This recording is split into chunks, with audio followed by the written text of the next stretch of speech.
오늘 아침에 나눌 말씀의 제목은 그날에 받을 질문입니다. 그날에 받을 질문.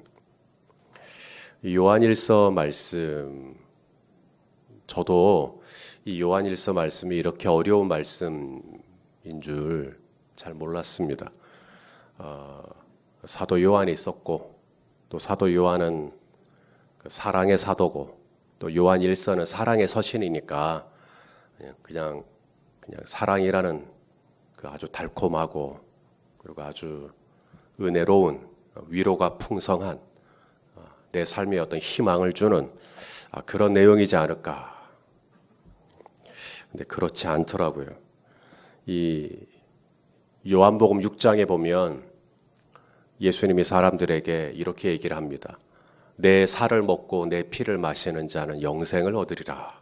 이런 말씀을 하십니다. 그러니까 예수님 옆에 있던 사람들이 사람을 먹으라고, 자기 살을 먹으라고, 내 살을 먹으라고 그랬으니까 인육을 먹으라고, 그리고 사람 피를 마시라고, 그리고 그런 사람이 영생을 얻는다고 사람들이 이렇게 말합니다. 이 말씀은 어렵도다. 누가 들을 수 있으리요? 이렇게 고백하거든요. 그리고 떠납니다. 예수님 곁을. 이 요한일서 말씀을 묵상하는데 꼭 그런 느낌이 들어요. 이 말씀을 누가 받을 수 있겠나? 오늘도 이제 말씀을 나누겠지만 정말 무거운 말씀들입니다. 제가 신학교를 다닐 때 선교학 교수님이 계셨어요. 지금도 그분 교수님으로 재직하고 계시는데 이 선교학 교수님이 이제 선교학이지 않습니까? 나름 이제 한국 교회에 대해서 안 좋게 생각하시는, 안타깝게 생각하시는 부분들을 저희 학생들에게 많이 말씀하셨어요. 이분이 유학을 다녀오신 지 얼마 안 됐고 나름 또 젊으시고 그래서 또 나름 학자의 입장에서 한국 교회가 이러면 안 된다라고 하는 것들을 이제 앞으로 저희 학생들이 이제 또 목회자의 길로 갈 것이니 한국 교회의 문제를 인식하라는 차원에서 당신이 생각하는 한국 교회에 이런 문제가 있다, 저런 문제가 있다를 수업 시간에 이렇게 계속 얘기하셨어요. 제가 그 수업을 듣다가 오바이트를 했습니다. 왜냐하면 그분이 지적하는 내용은 일견 맞아요. 뭐 틀린 얘기는 아닙니다. 그런데 제 안에서 계속해서 뭐가 떠오르냐면 그러니까 교수님 대안이 뭐냐고요. 그러니까 교수님 대안은 뭐냐고요. 근데 대안은 말씀하시지 않고 계속 문제만 얘기하시는 거예요. 한국 교회는 이게 문제다. 한국 교회는 이게 문제다. 그러니까 저는 그러니까 대안은 뭐냐고요. 근데 대안은 말씀하시지 않고 계속 문제만 얘기하는데 제가 결국은 소화가 안 되니까 그 이야기들이 소화가 안 돼 버리니까 화장실로 뛰쳐가서 오바이트를 했던 경험이 있는데 마치 이 요한일서 말씀을 묵상할 때 저에게 비슷한 작용이 제 안에서 일어나는 것을 느꼈습니다. 오바이트가 나오려고 하더라고요. 왜? 이게 저의 삶과 이 요한일서에서 이야기하는 삶이 너무 괴리가 느껴지는 거죠. 여러분 이렇게 달릴 때 너무 사람이 무리하게 달리면 그 달리기 다 하고 나서 오바이트 나옵니다. 마치 그런 느낌. 제가 열심히 달려보지만 저는 요만큼밖에 못 가겠어요. 그런데 사도 요한이 오늘 이 사랑에 대해서 얘기할 때 여기까지를 얘기하시는 거예요. 저는 죽어라 뛰어도 절대 그 사랑의 깊이에 넓이에 높이에 도달하지 못할 것 같은, 그래서 이 오바이트가 나올 것 같은, 속이 뒤집어질 것 같은. 그래서 제가 오늘도 말씀을 나누겠지만 겸손하게 고백하건대 저도 이렇게 못 삽니다. 저도 이렇게 살아야 된다는 걸 알겠는데 저도 이렇게 못 살고 있습니다. 그런 의미에서 또 함께 또 말씀을 같이 상고하지만 저 자신에게 하는 말씀으로 그렇게 말씀을 전하도록 하겠습니다. 자, 11절 말씀 우리 한번 읽겠습니다. 11절. 자, 시작. 사랑하는 자들아, 하나님이 이같이 우리를 사랑하셨은즉 우리도 서로 사랑하는 것이 마땅하도다. 바로 이 부분부터 걸립니다. 서로 사랑하는 것이 마땅하도다. 이 마땅하도다라는 말이 무슨 말인지 아시겠어요? 당연하다는 이야기입니다.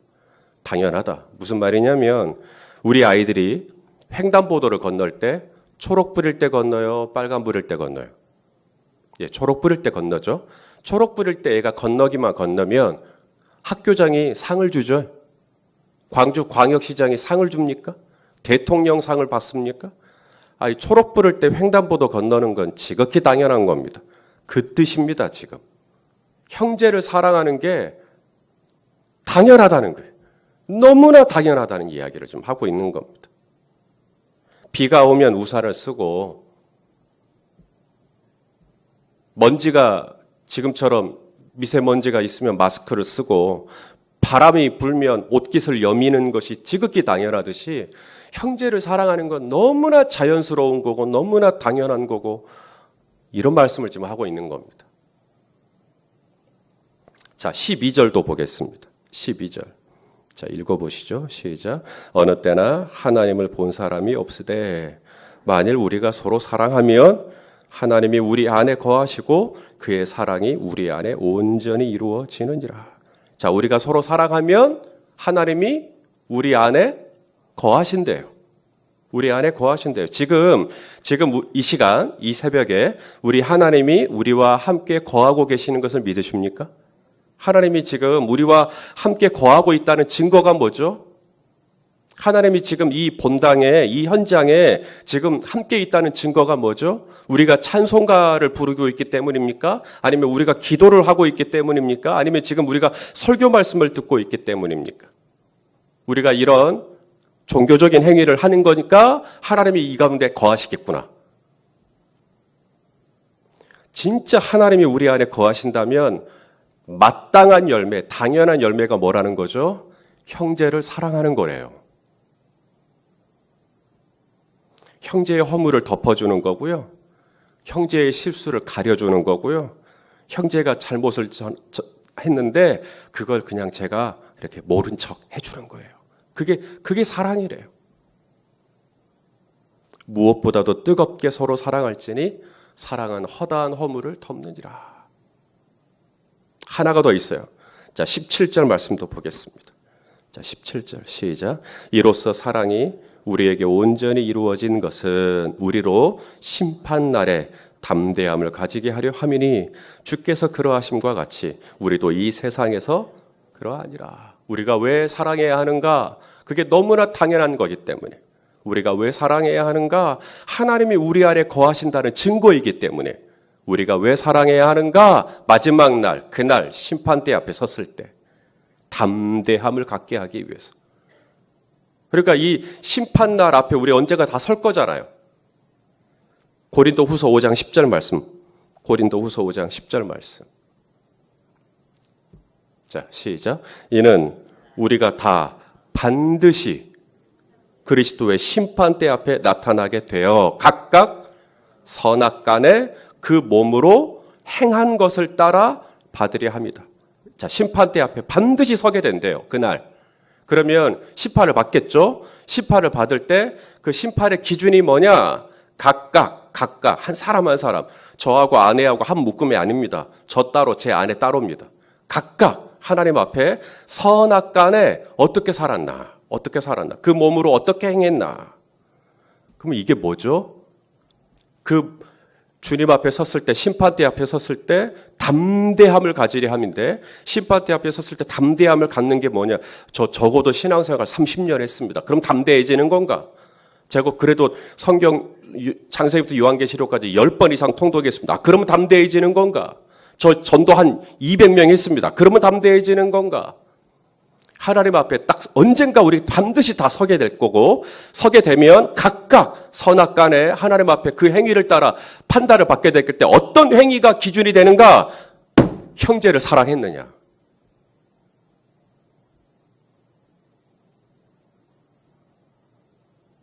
형제를 사랑했느냐? 자, 로마서 14장 10절 말씀도 보십시오. 로마서 14장 10절. 자, 읽어봅시다. 시작.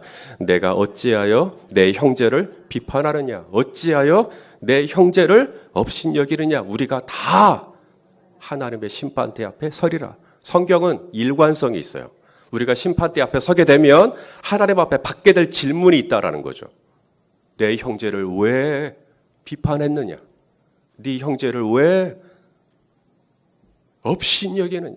네 형제를 왜 깔봤느냐? 네 형제를 왜 험담했느냐? 네 형제의 허물을 왜 들췄느냐? 그 질문 받게 될 거라는 거예요. 네 형제를 사랑했느냐? 각각 선악간에 하나님 앞에서 심판을 받게 될 건데 그날의 이 담대함은 나의 종교적인 행위에 축적된 의로움에서 나오지 않는다. 그렇다면 그날 심판대 앞에서 담대함은 어디서 오는가? 형제를 사랑했느냐? 형제를 사랑하면 담대함을 가질 것이요. 형제를 사랑하지 못했다면 이제 하나님이 그걸 딱 집어댈 거라는 거죠. 어찌하여 내 형제를 업신여겼느냐? 어찌하여 내 형제를 비판했느냐?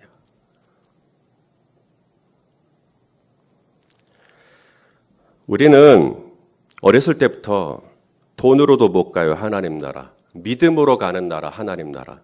심판대 앞에 섰을 때 담대함을 갖는 기준이 믿음이 있느냐 없느냐 이렇게 알고 있어요. 틀린 거 아닙니다. 믿으면 구원받고 믿지 않으면 아무리 착해도 믿지 않으면 구원 못 받습니다. 인간의 어떤 윤리나 도덕이나 의로움으로 구원받는 것이 천국이 아니니까요. 그래서 우리는 믿잖아요. 교회 다니고. 우리는 믿잖아요. 성경책 읽고. 우리는 믿잖아요. 기도하고. 우리는 믿잖아요. 목장 모임도 하고. 우리는 믿잖아요. 제자 훈련도 받았고. 우리는 믿잖아요. 구제도 하고. 우리는 믿잖아요. 봉사도 하고. 우리는 믿잖아요. 헌금도 하고. 그러니 담대하다는 거죠. 성경은 정말 우리가 믿는다면 그 믿음의 열매가 종교적인 행위로 나오는 게 아니라 정말 당신이 예수 그리스도를 믿는 사람이 맞다면 그 믿음은 형제 사랑으로 흘러가야 한다. 사과를 맺어야 사과 나무가 되듯이 형제 사랑이라는 열매를 맺어야 정말 내 안에 있는 이 믿음이 드러나는 거다.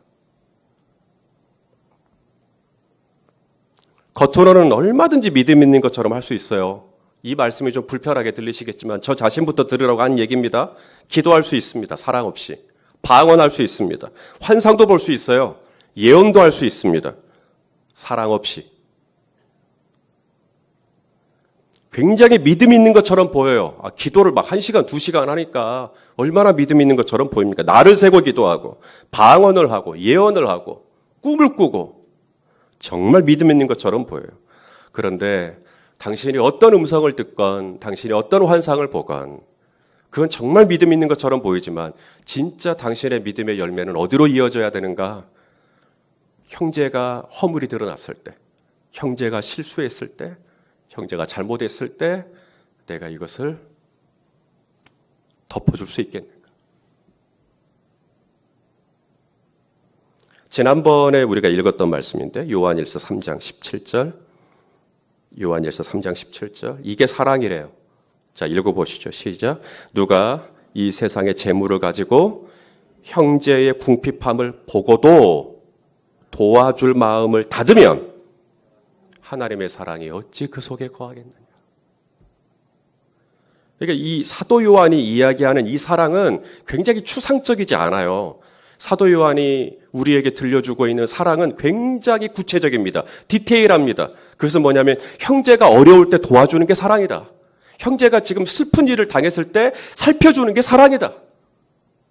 형제가 지금 너무나 고통스러워하고 있을 때 손 한번 따뜻하게 잡아주는 게 사랑이다.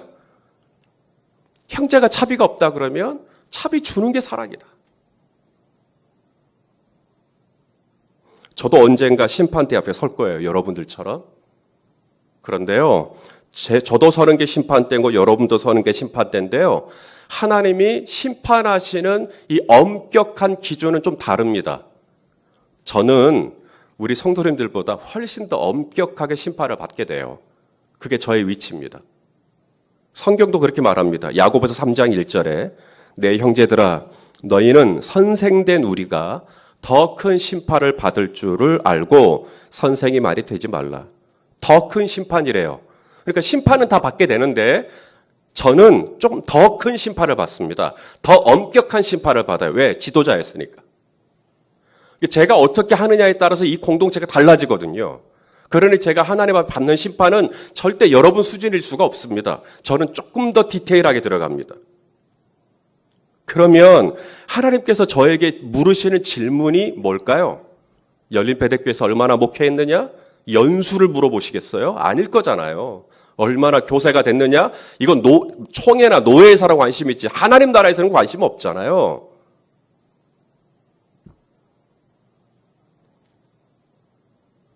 딱 하나잖아요. 네가 나를 사랑했느냐? 내가 너에게 맡겨준 양들을 사랑했느냐? 그 질문일 거잖아요. 내가 너에게 맡겨준 양들을 얼마나 사랑했느냐? 성도들을 얼마나 사랑했느냐? 성도들을 얼마나 헤아려 줬느냐? 성도들을 얼마나 이해해 줬느냐? 성도들을 얼마나 품어줬느냐? 성도들을 얼마나 섬겼느냐? 그 질문일 거잖아요. 그 질문. 이 질문 앞에 제가 서게 될 거예요. 그리고 이 질문 앞에 제가 뭐라고 할 말이 있으면 저는 담대하게 설 것이고, 예상컨대 저는 고개를 잔뜩 숙일 수밖에 없을지도 모르겠어요. 자, 잠언 27장 23절. 잠언 27장 23절 읽어보겠습니다. 자, 시작. 내 양떼의 형편을 부지런히 살피며 내 소떼에게 마음을 둬라. 저의 목회. 저는 이 말씀 읽을 때마다 이게 목회구나. 양떼의 형편을 부지런히 살피며 소떼에게 마음을 둬라. 저는 이 말씀이 이런 거랑 좀 오버랩이 돼요. 우리 쌍둥이가 태어나고 병원에 있다가 이제 처음 저희 집에 오는 날, 이제 그 조그만한 이 두 아이가 이제 저희 집에 왔어요. 침대에 눕혔어요. 그리고 이제 제 아내랑 저랑 같이 잠을 자는데 어떻게 했을까요? 수시로 깨는 겁니다. 수시로 깨서 이 조그마한 아이들이 잠을 잘 자고는 있는지.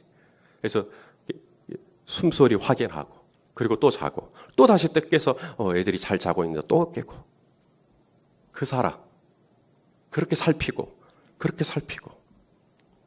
지난 여름 휴가를 갔어요. 휴가 때 저하고 아내하고 나눈 대화 중에 90%는 당연히 성도님들이십니다. 저녁이 되어 밥을 먹어야 되는데 아내는 아내대로 전화통 붙들고 저녁을 차리질 않고, 저는 저대로 전화통 붙들고 신방하고 상담하느라 그렇게 휴가를 보냈습니다. 그래야 되니까가 아니라 그냥 그렇게 저절로 돼요. 제 아내가 그러는 거예요, 옆에서. 아무리 좋은 것을 먹고 아무리 좋은 것을 보아도 이제는 성도님들만 생각난다는 거예요. 그래서 제가 아내한테 그랬어요. 하나님이 당신을 연립회대교회의 어미로 부르시고 그 어미의 마음, 성도들을 사랑하는 마음을 당신에게 부어줬기 때문에 이제는 아무리 좋은 곳을 가도 성도들이 눈에 밟히고 성도들의 생각이 나고, 특히 어려움 가운데 있는 성도들이 더 생각나고 그러는 것 같다고. 올해 교세가 늘었습니다. 내년에 예산도 늘었습니다. 저는 참 감사합니다. 교세가 늘었고 예산이 늘었다더라. 그런데 오늘 말씀을 준비하는데 하나님이 쿡 찌르십니다. 너의 사랑은 얼마나 늘었느냐. 교세가 늘었으니까 좋으냐? 너는 얼마나 성도들을 사랑하는 그 마음이 얼마나 더 늘었느냐? 성도들을 생각하고 그 쌍둥이 처음 왔을 때 그냥 수시로 깨서 애들 확인하고 양떼의 형편을 부지런히 살피던 너의 그 사랑 얼마나 늘어났느냐? 최근에 한 가정을 신방했습니다. 70이 넘으신 분이세요. 허리도 온전치 못합니다. 그런데 그 추운 저녁에 신방을 요청해서 저녁에 갔더니 날씨가 영하 1도, 제 자동차에서 확인한 날 기온이, 그 추운 날씨에 외투도 걸치지 않고 저하고 아내 온다고 아파트 입구까지 쫓아와서는 저를 맞이해 주시는, 그 차가운 손을 붙들고 안쪽으로 들어가니 앉자마자 계속해서 저한테 너무너무 좋다고, 이렇게 잘 왔다고. 한 성도가 병원에 입원을 했습니다. 찾아갔습니다. 만났습니다. 만나자마자 복도에서부터 눈물을 흘리시는데 제가 뭐라고? 저를 보고 너무 반가워서, 몸이 이렇게 아프니까 목사님이 와서 기도 한 번만 해줬으면 좋겠다 속으로 생각만 하고 있었는데 제가 딱 막상 오니까 너무 고마워서 눈물이 났다. 한 성도 가정을 신방했습니다. 그분이 무국을 저에게 대접하면서 하시는 말씀이, 목사님 5년 만입니다. 목사님이 오시길 기다렸습니다. 세상에 제가 몇 년 만에 그 집을 다시 갔는지를 손으로 다 꼽고 계셨다는 거잖아요. 그렇게 저를 오기를 기다리고 그렇게 제가 오면 좋고. 성도 여러분, 분명히 그게 목회라는 거 저도 아는데 그렇게 아침, 점심, 저녁 없이 성도들 찾아뵙고 이야기 들어드리고 손잡아 드리는 것이 목회라는 걸 알겠는데 애석한 건 제 몸은 하나예요. 제가 감당해야 할 영역은 너무 많고요. 제가 다 살펴드릴 수 없고 제가 다 들어드릴 수 없고 제가 다 닦아드릴 수 없다라는 거예요. 그래서 두려운 거예요. 주님 앞에 섰을 때 너 어떻게 했느냐? 너 사랑했느냐? 제대로 사랑한 거 맞느냐? 5년 만에 양떼를 돌아보는 게 목회냐? 이런 죄책감이 저를 누르는 겁니다. 그래서 숨을 쉬기가 어려워. 목회자라고는 서 있긴 하는데 제대로 하고 있는 건 하나도 없는 것 같아요. 근데 이런 죄책감이 눌려 있을 때 제 아버님이 저에게 말씀하신 게 있어요.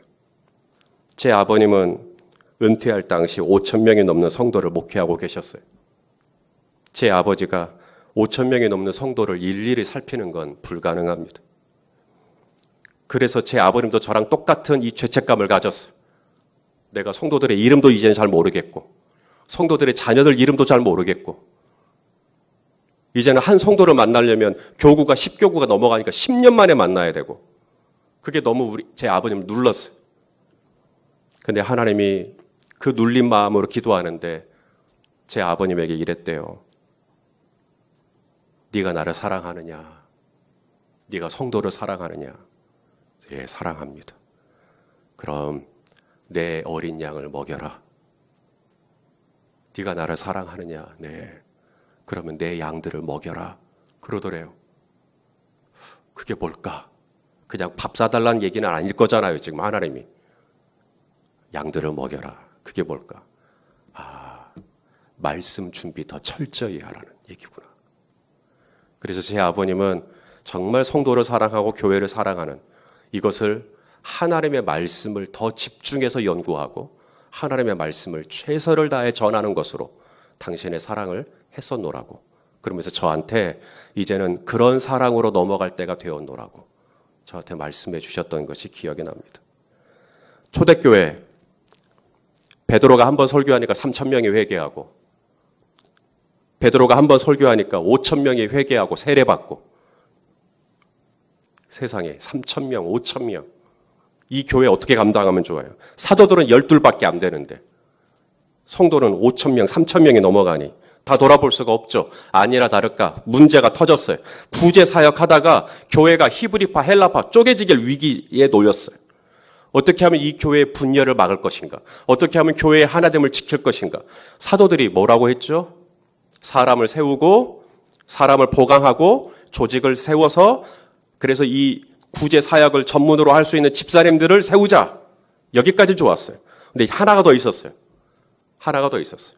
그 집사님들을 세워서 조직을 세워서 단체를 세워서 이제 어떤 위원회를 만들어서 그 일을 전담할 수 있는 7집사를 세우자. 여기까지 좋았어요. 하나가 더 있었어요. 그들을 세우시고 사도들이 뭐 한다 그랬냐면 우리는 오로지 기도하는 것과 말씀 전하는 것 전무하겠다. 사도행전 6장 4절 말씀. 사도들이 왜 이런 얘기를 했을까요? 우리는 기도하는 것과 말씀 전하는 것에 더 집중하겠다. 여기다 내가 더 올인하겠다. 사도들이 깨달은 게 뭐냐면 주님이 물으시잖아요. 네가 나를 사랑하느냐? 네가 정말 교회를 사랑하느냐? 예, 구제하고 내 몸을 불사르게 내어주고 그것도 참 좋지만 정말 네가 나를 사랑한다면 3천 명, 5천 명 회개하고 세례받고 막 돌아오는데 영혼들이 막 돌아오는데 이 영혼들을 어떻게 다 살필 거냐? 그들 중에는 과부도 있고 고아도 있고 다 살펴야죠. 몸은 12개인데 어떻게 3천 명, 5천 명을 다 돌보느냐. 이 사도들 안에 하나님께서 주신 마음이 있었겠죠. 정말 내가 이 공동체를 사랑한다면 사도인 우리가 더 집중해야 되는 게 뭔가? 말씀 전하는 것, 기도하는 것. 아, 그게 이 교회를 사랑하는 방법이고 이게 성도들을 사랑하는 방법이구나. 기왕이면 일일이 성도님들 찾아뵙고 성도님들 눈 맞추면서 이야기 들어드리고 공감해드리고 같이 아파하고 같이 울어드리고 같이 기도해드리고 제가 그렇게 마땅히 살피는 것이 옳은 것인 줄 아오나 그러면서 동시에 이제는 제가 육신적으로 그걸 다 감당할 수가 없게 되었기에 이제는 저에게 주어진 이 자리 한 번을 이 자리에 서더라도 더 최선을 다해서 말씀을 준비하고 한 번을 말씀을 전하더라도 더 최선을 다하여 말씀을 전하는 진실하게 말씀을 전하는 바로 이것이 이제는 제가 이 공동체를 사랑하는 방법이 아니겠는가. 예. 사랑합니다. 그런데 제가 예전처럼 그렇게 해드릴 수 없어서 늘 안타깝게 생각하고 미안하게 생각합니다. 그러나 이제는 정말 제가 이 공동체를 사랑하는 마음으로 더 말씀 앞에 진솔하게 서서 성실함으로 말씀을 증거할 때 아무쪼록 우리 안에 있는 하나님이 거하시는 이 놀라운 은혜와 사랑이 이 공동체에 충만하게 임하실 수 있기를 예수님의 이름으로 축원합니다.